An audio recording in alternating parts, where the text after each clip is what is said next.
La Unidad Académica de Historia presenta Momento Histórico. Un espacio de difusión, reflexión y crítica.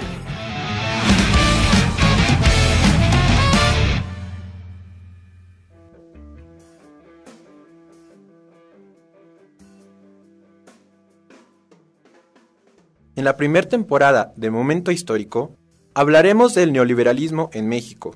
El día de hoy presentamos el tema de la crisis de los 80. Para poder adentrarnos dentro de la crisis económica que vivió el país de México al entrar el año de 1980, comenzaremos hablando del neoliberalismo. Como recordaremos, el neoliberalismo es una corriente económica que tiene su origen en el liberalismo que surgió a finales del año de 1700, el cual proponía que el Estado no interviniera en la economía, pues impedía el desarrollo de la misma, ya que no se dejaba comerciar libremente, dejando como únicas tareas del Estado la protección de los individuos, el cuidado del bien social y crear infraestructura. El neoliberalismo es al mismo tiempo una cosmovisión de la sociedad, de la economía y del individuo, y también una forma de gobierno, que empieza a tomar fuerza a mediados de la Segunda Guerra Mundial. Para dicha corriente, la idea de libertad implica el desarrollo de las fuerzas del mercado, el cual se configura como un sistema social basado en la división del capitalismo y en la propiedad privada de los medios de producción. La libre competencia es el principio que rige la organización social, asegurando la libertad de comprar y vender a cualquier precio, como así también para producir. El juego de la oferta y la demanda debe fluir libremente, sin ningún tipo de condicionamiento del Estado. Este debe abstraerse de intervenir en la economía, procurando eliminar los obstáculos que entorpecen su dinámica y todo tipo de intromisiones ajenas al mercado. Ya en el siglo XX, en la década de los 80, es cuando se retoma esta idea en algunos países como Inglaterra y Estados Unidos. Mientras tanto, en el país de México se vivía una crisis económica que obligó al entonces presidente de la República, Miguel de la Madrid Hurtado, en el año de 1982 a incluir a México dentro de la economía mundial, con un nuevo modelo económico que daba pauta a la exportación de los distintos recursos naturales y productos que en nuestro país se producen.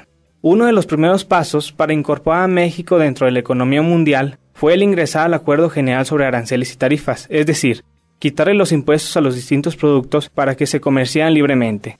Y después, con la firma del Tratado de Libre Comercio con países como Estados Unidos y Canadá, en 1994, durante el sexenio presidencial de Carlos Salinas de Gortari, se consolida el modelo neoliberal. Como ya lo sabemos, cada país ha adoptado la corriente económica del neoliberalismo según sus facilidades y necesidades. Por ejemplo, en México, dicha corriente originó que el dinero o el capital que se invierte en el país proviniera de negociantes extranjeros, la mayoría pertenecientes a Estados Unidos. Y esto significó que gran parte de las ganancias que se obtienen de dichas inversiones regresasen al país que puso el capital y no se quedaran en México.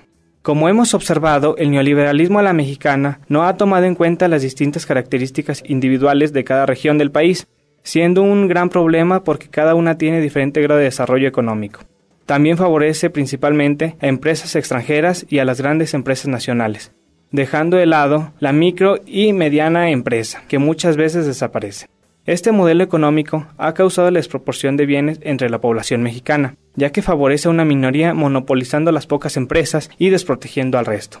El parteaguas de la crisis que vivió el país de México durante la década de los 80 inicia durante el sexenio de López Portillo, que comprende de 1976 a 1982, en donde la economía mexicana se petroliza, es decir, la economía mexicana depende del 80% de sus ingresos del petróleo.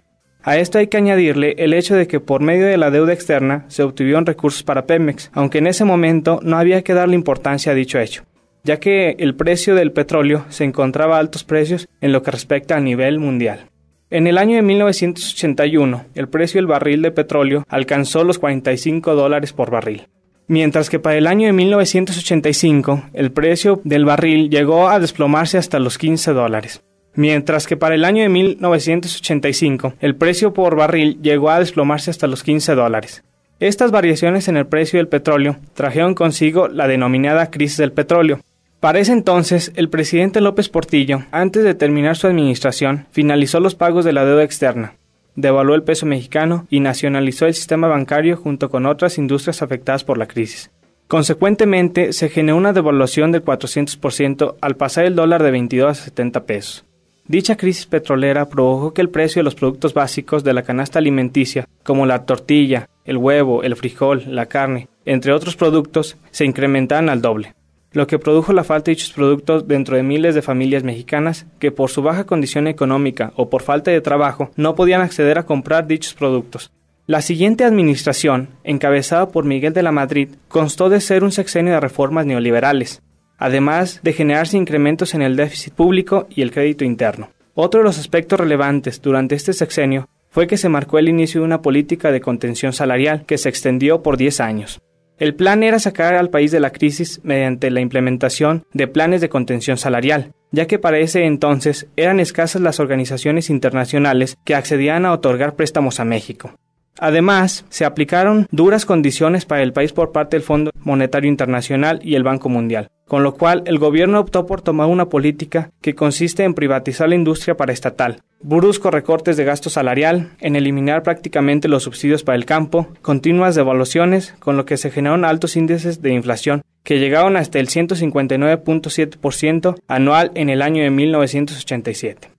El estancamiento de la economía mexicana durante estos años y la política económica que siguió el país generaron una radicalización de la población, que vieron disminuir sus ingresos. Los elevados precios en alimentos y artículos vitales, la disminución de los apoyos al campo, el desempleo y los bajos salarios fueron factores que repercutieron en las familias mexicanas e influyeron en la migración hacia el país vecino Estados Unidos y en el crecimiento de las ciudades donde buscaban mejorar su condición de vida. Esta fue una investigación en voz de Julio Alejandro Ibarra Camarillo.